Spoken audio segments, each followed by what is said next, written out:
personalized is one thing, and maybe there's some use cases where that makes sense, but it feels like the teacher is almost more important now, not less important. Definitely. I feel like AI cannot replace teacher. It's just imagine a teacher not only more important, the qualification of teachers become higher.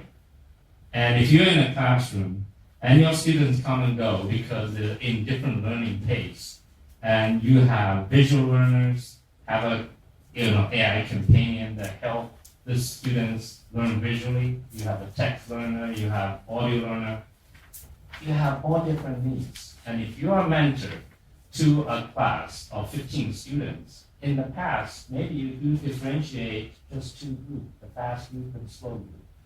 Now you differentiate 15 different students. It's much tougher.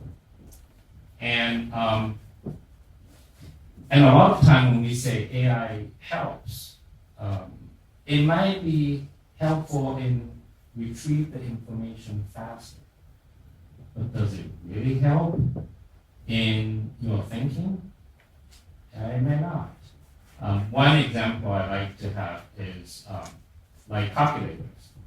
When the calculator was, first started to be used, and people think, with the calculators, then we can focus more on the logic of math. The basic arithmetic may not be that important because calculator can do it for everyone. Well, it turns out when we walk away from it, and when the math is about to discover patterns in numbers, and to get this, when you do this repetitive adding, subtracting, multiplication, exponentials, and all that, and you gain a different insights with how number works with each other, why there's a variable. And if you don't have that practice, you get the facts so easily, you get the basics so easily. The answer just give it to you. You don't need to struggle with it, and you try to jump to the next level of logical thinking, connecting different math concepts. It just doesn't work. And I think American mathematics, as a nation, we are pretty miserable in our math education. And when I first come to secondary education, teach high school math, and I realized a lot of the students who don't have that arithmetic basics, which is, just through repetition and can be acquired. When you don't have it, you just cannot do it any higher. On the contrary, a lot of the Asian countries, and they do focus on the basic fluency in the early days, and their math turned out to be better. So it's a roundabout way of whether the teacher, whether they're important or not. They're definitely important. They're important in helping the student, building the basic all the way up. And this machine, if they just give you the answer, depending on the way they give you the answer, it's better not to just give you a straight answer and that's it.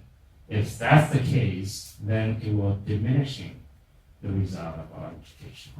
If I may, I want to sort of make a point to your argument, Dr. Swain, and in part also answer your question, Ben. I mean, I was homeschooled for 11 years of my life, and it was fantastic. I had a great time. But that actually led to your point. I was 3 years ahead of my peers by the time I was 11. And I think part of that is what you say is the personality and the connection that you have with the teachers. But you already made the point, we cannot replace teachers. And I think fundamentally we have agreed education is a human enterprise. It's not a machine enterprise. It's a human enterprise. And I think to your point, man, we need teachers not to just teach the material, but we need teachers for moral grounding, moral teaching, ethical teaching. And I also agree with Ben. I had many, many teachers, fantastic teachers, that not just taught the material, they didn't just teach the arithmetic, the math, the science, but they taught me how to work through it. how to think about the morality of it, how to lead myself as an individual. And I think this is sort of part of education. I think when we talk about education, what are we talking about fundamentally? And when I was preparing for this, it was very hard to put a definition to education. And I think for that reason, we have many schools, we have religious schools, we have science schools, we have different kinds of schools, we have homeschooling. And I think part of this is because education is very hard to define. So we're sort of talking about something now that we cannot even define well, which is it's kind of funny. And when I was thinking, what does it mean to be educated? What does it mean to educate? I was thinking of the verb in Latin, educere. Educere, what does that mean? It means to bring out. And I think that's what education should do. I think as Plutarch said beautifully, it's not, students are not vessels to be filled, but torches to be lit. And I think that's exactly what education does. And that is done, as you mentioned, through a great teacher, not a great machine. And sort of to answer this point, Ben, I think we need teachers to not just teach the material, but teach the moral foundations, teach the teachings of being human, and teach us how to work with hard problems. And I think that is fundamentally one of the tenets of education, is to become resilient, to learn how to work with problems. Like you said, I mean, if we work through a math problem by ourselves, and we actually arrive to the answer, not only were we resilient, not only did we cultivate patience, but we thought deeply about something. And that to me, that's educare, that's bringing something up in you. And that no machine can do for you.